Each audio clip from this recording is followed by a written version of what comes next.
Mais tout à fait. On le disait avant le réveillon, l'état du pays est plutôt morose. On a effectivement des vœux présidentiels qui avaient été faits sur la thématique de les temps seront durs. Et donc l'année 2023 va être tout aussi dure que l'année 2022. On sort d'une année 2022 éprouvante, de 2 années 2020 et 2021 qui l'ont été également. Je pense que les Français, comme les gens dans le reste de l'humanité, ont besoin de faire la fête, ont besoin de profiter. Et c'est vraiment très, très heureux et bienvenu de voir ces images-là qu'a dit Thomas. C'est-à-dire que les éléments des vœux d'Emmanuel Macron aujourd'hui m'apparaissent ternes.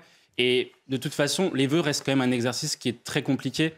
Moi, j'attendais peut-être deux choses de la part d'Emmanuel Macron. Le premier, c'est le cap. Je ne suis pas sûr qu'on ait vu un cap clair dans l'exercice de ces vœux. La campagne présidentielle de 2022 n'a pas pu faire émerger un cap pour Emmanuel Macron parce qu'il a été réélu plutôt sur la figure d'incarnation, sur le projet. À l'Assemblée nationale, il n'a pas perdu les élections, mais il a eu une majorité dite relative. Sur la fonction d'incarnation, il a été jugé par les Français lors des présidentielles comme étant le profil qui incarnait quand même malgré tout le renouvellement. C'était le candidat le plus jeune par rapport à Jean-Luc Mélenchon et Marine Le Pen, et aussi le candidat le plus expérimenté. Et dans ces temps de gestion de crise, c'était quelque chose de bienvenu pour les Français. Le deuxième élément que j'attendais, c'était de lutter et d'être en rupture totale avec ce fameux mal français qui est de faire un catalogue de mesures techniques qui est le logiciel macroniste. Et finalement, moi, j'ai l'impression qu'à travers ces vœux, on aurait pu retrouver les 60 priorités du gouvernement. On les a retrouvées, hein, et d'ailleurs, on a retrouvé quelque chose qui s'apparente presque à un discours de politique générale et au discours d'Elisabeth Borne sur les 60 priorités du gouvernement. On parle un peu d'école, on parle un peu de tout, mais pas sans avoir le cap clair et la vision pour les 5 prochaines années. Sur le fait, plus en capacité de rassembler les Français. Oui, je pense qu'effectivement, derrière ça, il y a la question du logiciel macroniste qui est devenu obsolète par rapport entre le premier et le second quinquennat. Je le pense pour plusieurs raisons. Emmanuel Macron a fait lors de son discours de réélection un discours sur le changement de méthode. C'était un peu le troisième discours clé après le discours de la Sorbonne sur porter un message de la France dans le monde du XXIe siècle, puis le discours du 12 juillet sur les lendemains qui chantent et la projection vers l'avenir. Là, on a eu un discours sur le changement de méthode, mais finalement, d'une part, on ne voit pas réellement le changement de méthode sur l'ensemble des mobilisations sectorielles auxquelles fait face l'exécutif, et peut-être qu'on en reparlera. Et d'autre part, ces vœux ne viennent pas résoudre les deux autres crises du macronisme, qui sont la crise de la ligne politique sur la social-démocratie, qui ne réduit pas la pauvreté et l'insécurité, et la crise sur le gouvernement des experts. Et Thomas en a rappelé les éléments. Aujourd'hui, il a été mis en minorité à l'Assemblée nationale parce que les partis politiques qui ont émergé lors de ces législatives sont des partis où la politique, où les Français ont montré que le politique devait reprendre la main sur la technique. Et malheureusement, sur les vœux, en tout cas présidentiels, on n'a pas vu cette dimension-là. Emmanuel Macron gorge, alors que nous avons déjà 3 000 milliards de dettes. Le gouvernement est dans une situation compliquée, mais je pense qu'il a, pour l'instant, les clés en main. C'est-à-dire que, d'une part, il a des dispositifs qui sont existants, donc comme il a été rappelé dans le reportage, le dispositif amortisseur électricité, le bouclier tarifaire. Je pense qu'il faut pour cela, nous, on pense qu'il faut que le quoi qu'il en coûte énergétique se poursuive. Et ce, malgré le coût sur les finances publiques, quitte à faire des choix. Et c'est pour ça que je parlais en début d'intervention sur les priorités que doit se fixer le gouvernement, parce qu'il faut qu'il s'en fixe. Sur la question du bouclier tarifaire, nous pensons que le président de la République et le gouvernement doivent continuer à prolonger ce bouclier tarifaire, à l'élargir au maximum pour soutenir l'activité, parce que l'activité économique risque de redémarrer eu égard à la reprise économique en Chine liée à la sortie de la stratégie zéro Covid chinoise et donc à la reprise économique mondiale. Il va y avoir une grosse demande chinoise sur la question énergétique et sur la question des carburants. Et là encore, le gouvernement doit agir pour pouvoir contenir la hausse des prix. Volodymyr Zelensky désigné personnalité de l'année par le magazine Time, homme de l'année 2022. Il a été élu tout le monde le prenait pour un clown, c'était un comédien, il n'était pas vraiment respecté par qui que ce soit, en tout cas pas par les chefs d'État. Aujourd'hui, il est respecté et admiré quelque part par tout le monde. On l'a vu à la Maison-Blanche avec Joe Biden. Il est vraiment aujourd'hui un homme extrêmement respecté, qui compte évidemment. Tout à fait. Quand les temps sont durs et que la guerre est dans votre pays, c'est là que les meilleures âmes se révèlent. Et en l'occurrence, pour le coup, pour Volodymyr Zelensky, c'est le cas. Il doit combattre le régime de Vladimir Poutine, dont nous, on a travaillé sur les intentions de Vladimir Poutine dans le cadre de cette guerre. Le vrai sujet étant que pour Zelensky, c'est de dresser les perspectives tout simplement vers un chemin, tracer le chemin vers la victoire. Mais pour l'instant, en l'état actuel des choses sur le conflit, les positions qui se radicalisent tant du côté russe que du côté ukrainien font que pour l'instant, la sortie de crise n'est pas à l'heure. Vous restez à la manifestation, on dit que ce sera chaud pour le gouvernement. Bon, est-ce que vous pensez que ce sera le cas ? Alors moi, justement, non. Je pense pas. Alors pourquoi ? Ça, c'est intéressant. Je pense qu'il y aura il y aura effectivement, vous l'avez bien rappelé, des mobilisations sectorielles. Moi, je vois deux éléments qui montrent qu'il n'y aura pas de mobilisation générale à l'appel de la France Insoumise ou autres qui seront globales, sous réserve que la crise énergétique et la crise alimentaire soient traitées par le gouvernement. Ça, c'est un autre sujet.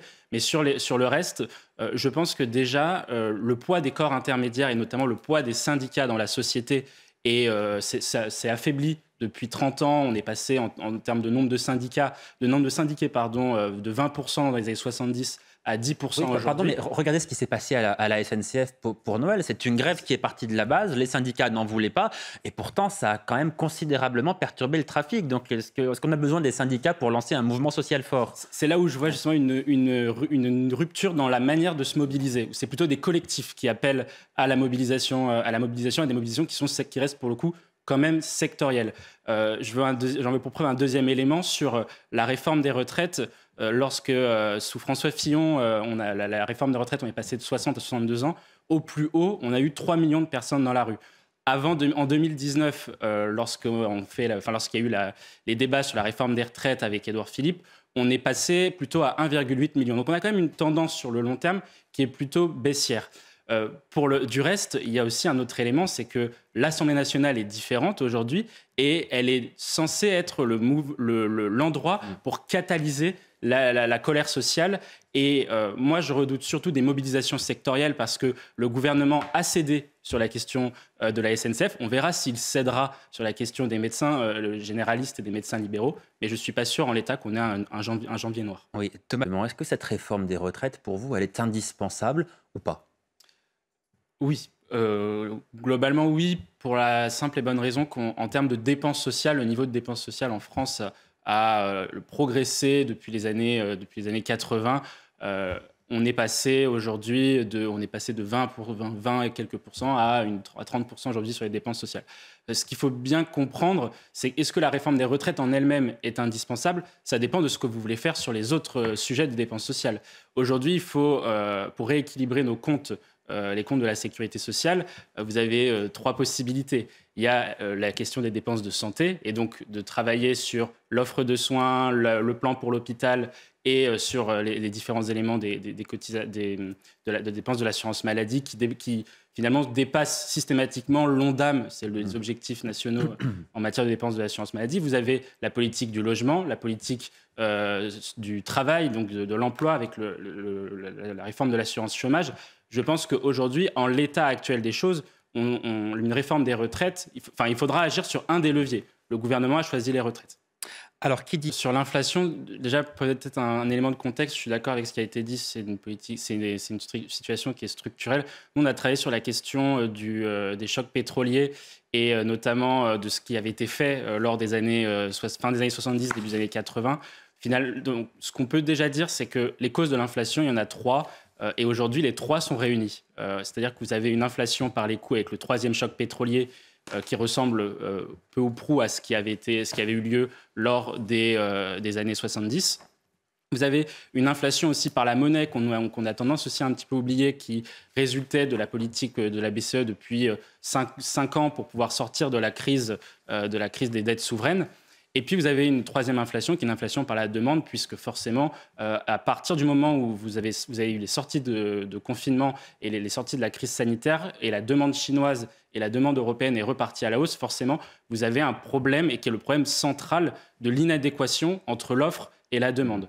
Et c'est pour ça, je rejoins ce qui a été dit, c'est plus que un paquet de mesures qui sont quand même importants à court terme pour soulager les Français, pour soulager aussi pour soulager leur pouvoir d'achat et leur niveau de vie. C'est une politique d'offre globale pour rééquilibrer. Parce que si la demande explose, il faut une offre aujourd'hui qui puisse répondre. Et donc pour nous, l'idée, c'est de repartir sur une grande politique d'offre avec des grands investissements et donc plutôt un nivellement par le haut, là où la France aujourd'hui regarde plutôt vers le bas. Mais ça signifie, pardon, que pour vous, cette inflation, elle est amenée à durer ou pas?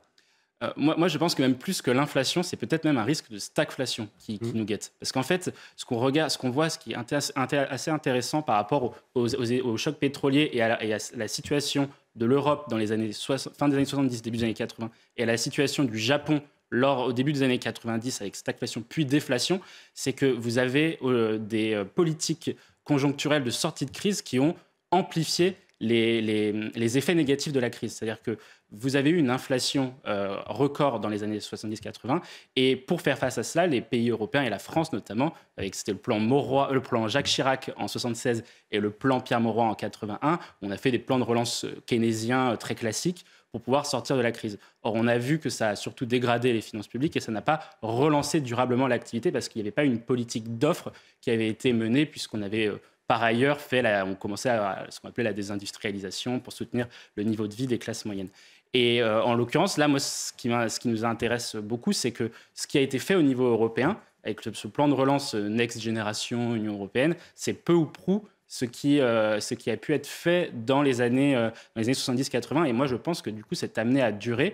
Et si les investissements n'ont pas été ciblés sur ce qu'on appelle les gisements de croissance de demain, et le plan France Relance, France Relance 2030, lorsqu'on l'analyse, peut paraître peu calibré sur ces éléments-là, vous allez avoir peu de croissance et une inflation qui reste durable. Thomas Capp. Je rejoins ce qui a été dit. Je pense que c'est le bon message qu'a envoyé Gérald Darmanin de se préoccuper de la situation à Mayotte qui est catastrophique. Comme vous l'avez dit, il y a 300 000 personnes qui vivent sur cette île, 150 000 étrangers et beaucoup de clandestins. Le sujet est que je pense que le gouvernement utilise Mayotte comme un laboratoire aussi, un laboratoire pour expérimenter certaines politiques publiques. La dernière fois, c'était sur le cas des mineurs isolés, où vous avez à Mayotte des étrangers principalement qui viennent des Comores, des Seychelles, des archipels aux alentours, et qui s'installent durablement et illégalement dans une situation de violence et d'insécurité qui est catastrophique et qui pose problème à la République. Et je trouve que le message est le bon. Et il y a aussi un autre élément qui est plus politique, c'est que Mayotte est un territoire qui est acquis à la cause du Rassemblement national depuis des années. Il y a aussi peut-être un message politique à envoyer à l'électorat du Rassemblement national.